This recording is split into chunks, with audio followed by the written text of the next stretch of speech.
सुप्रभात बच्चों, कक्षा 4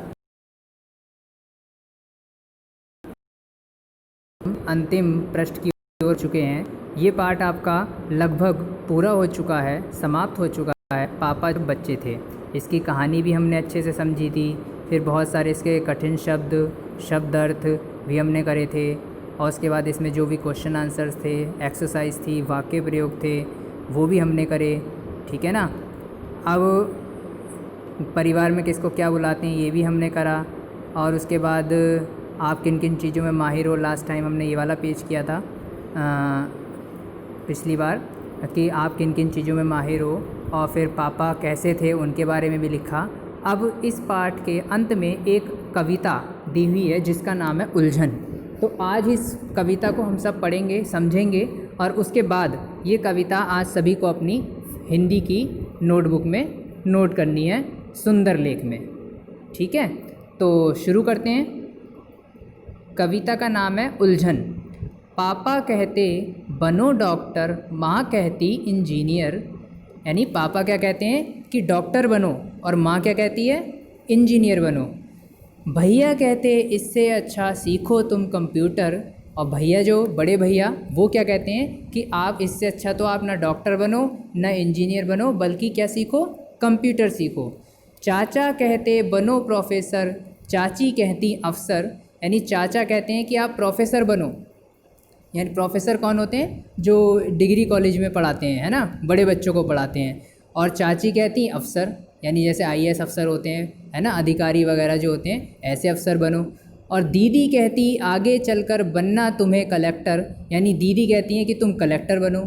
ठीक है, जो डीएम वगैरह जो होते हैं, किसी जिलाधिकारी जिन्हें बोलते हैं, तो वो बनने के लिए कहती हैं दीदी। बाबा कहते फ़ौज में जाकर जग में नाम कमाओ। और बाबा क्या कह रहे हैं कि आप फ़ौज में, आर्मी में भर्ती हो जाओ, और फिर जाके पूरे जग में, पूरे संसार में अपना जाके नाम रोशन करो, अपने परिवार का भी और अपना भी।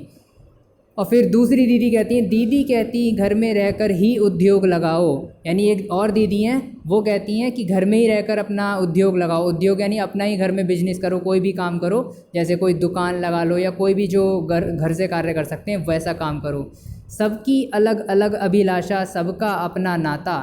यानी सबकी अपनी अलग अलग अभिलाषा है। अभिलाषा का अर्थ इच्छा, है ना। सबकी अपनी अलग अलग इच्छाएं। ये बहुत सारे घरों में होता है कि जो बच्चा छोटा होता है, पढ़ना शुरू होता है, या जब थोड़ा बड़ा होने में आता है, बचपन से भी घर में जो बड़े लोग होते हैं, तो सबकी अपनी अलग अलग इच्छाएं होती हैं कि हमारा बेटा बड़ा होकर ये बनेगा, या हमारी बेटी बड़ी होकर ये बनेगी, कि वो डॉक्टर बनेगी, या इंजीनियर बनेगा, या अफसर बनेगा, कलेक्टर बनेगा, टीचर बनेगा, है ना, सबकी, या फ़ौज में जाएगा।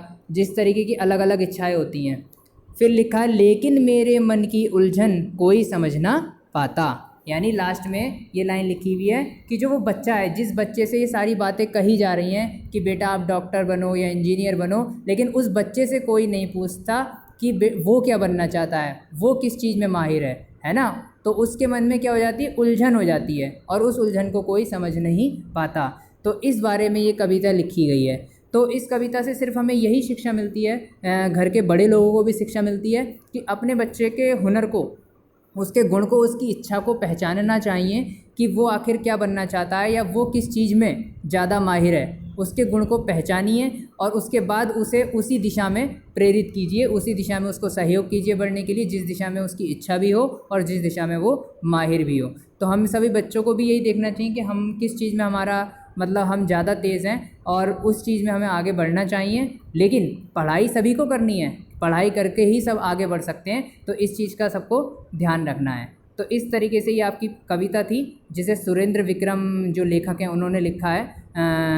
अब इसमें क्या है, ये आपने कविता मैंने आपको समझा दी है। जिसको कुछ भी समझ में नहीं आया हो तो आप इसको समझ सकते हैं मुझसे दोबारा से, और इस वीडियो को और कई बार रोक रोक कर भी आप देख सकते हैं। और अभी जो है ये आपको कविता अपनी फेयर नोटबुक में, सुंदर लेख में लिखनी है। ठीक है, अभी एक इस पेज के अंत में एक छोटी सी कहानी और दी हुई है, जिससे हमें और अच्छी शिक्षा मिलेगी। देखते हैं, इसको समझते हैं। ये आपको केवल आज मैं समझा रहा हूँ इस वीडियो के माध्यम से, लेकिन लिखनी नहीं है ये आपको अपनी कॉपी में। एक कहानी का नाम है एक साथ तीन सुख। इसमें लिखा है, 3 यात्री किसी शहर में से जा रहे थे, तभी एक सिक्का दिखाई दिया। यानी उन्हें ज़मीन पे पड़ा हुआ एक सिक्का दिखाई दिया, तो एक उनमें से कहता है आहा सिक्का। फिर अब यहाँ नीचे देखते हैं अगले बॉक्स में क्या लिखा है, हम सब ने इसे एक साथ देखा इसलिए यह हम सब का है। यानी एक व्यक्ति कहता है कि इसे हम सब ने एक साथ देखा इसलिए हम सब का है। फिर दूसरा कहता है हाँ हाँ क्यों ना हम कुछ खरीद कर आपस में बांट लें। तीसरा भी कहता है ठीक है पर क्या खरीदें। फिर आगे नीचे आते हैं, मेरा मन तो मीठी चीज़ खाने का कर रहा है। यानी एक कहता है कि उसका मन मीठी चीज़ खाने का कर रहा है। दूसरा कहता है ठीक है पर कई चीज़ें खरीदेंगे, यानी बहुत सारी मीठी चीज़ें खरीदेंगे। फिर तीसरा कहता है पर मुझे तो प्यास बुझाने के लिए कुछ चाहिए, यानी तीसरे को प्यास लग रही है। अब अगले पेज पर आते हैं, एक मिठाई ही बहुत है। एक कहता है एक मिठाई ही बहुत है। फिर दूसरा कहता है मुझे तो कई चाहिए, और तीसरा कह रहा है मुझे प्यास लगी है। एक चौथा व्यक्ति है बूढ़ा सा, वो सुनता हुआ जा रहा है तीनों की बातें, और उसके मन में क्वेश्चन है, कुछ क्वेश्चन मार्क लगा हुआ है ना ये, यानी उसके मन में प्रश्नवाचक चिन्ह लगा हुआ है, कुछ ना कुछ उसके मन में कोई ना कोई प्रश्न है। अब वो आता है उनके पास, क्या बात है, वो उनसे पूछता है आप लोग झगड़ क्यों रहे हो। तीनों ने बूढ़े को समस्या बताई। अरे बस इतनी सी बात, बड़ा आसान सा उपाय है। यानी तीनों व्यक्ति जो हैं उस बूढ़े व्यक्ति को अपनी समस्या बताते हैं, और वो कहता है अरे वाह ये तो बड़ी आसान सी बात है, इतना बड़ा आसान सा उपाय है। अब वो क्या कहता है, देखो कुछ अंगूर खरीद लीजिए। वो उनसे कहता है कि आप कुछ अंगूर खरीद लीजिए। तो पहला व्यक्ति कहता है ये तो मीठे हैं, और दूसरा कहता है ये तो बहुत सारे हैं, और तीसरा कहता है ये मेरी प्यास बुझाएंगे। तो उस बुजुर्ग ने हमारी समस्या बड़ी आसानी से हल कर दी।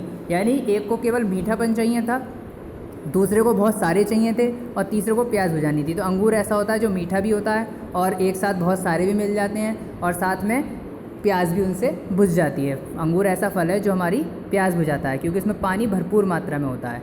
तो इस तरीके से, इसीलिए इस कहानी का जो नाम था एक साथ तीन सुख, यानी एक ही चीज़ से उन्हें तीन तीन सुख प्राप्त हो गए, तीनों अलग अलग व्यक्तियों को, इसलिए इसका नाम लिखा गया था ये। तो सभी को अच्छे से समझ में आ गई होगी।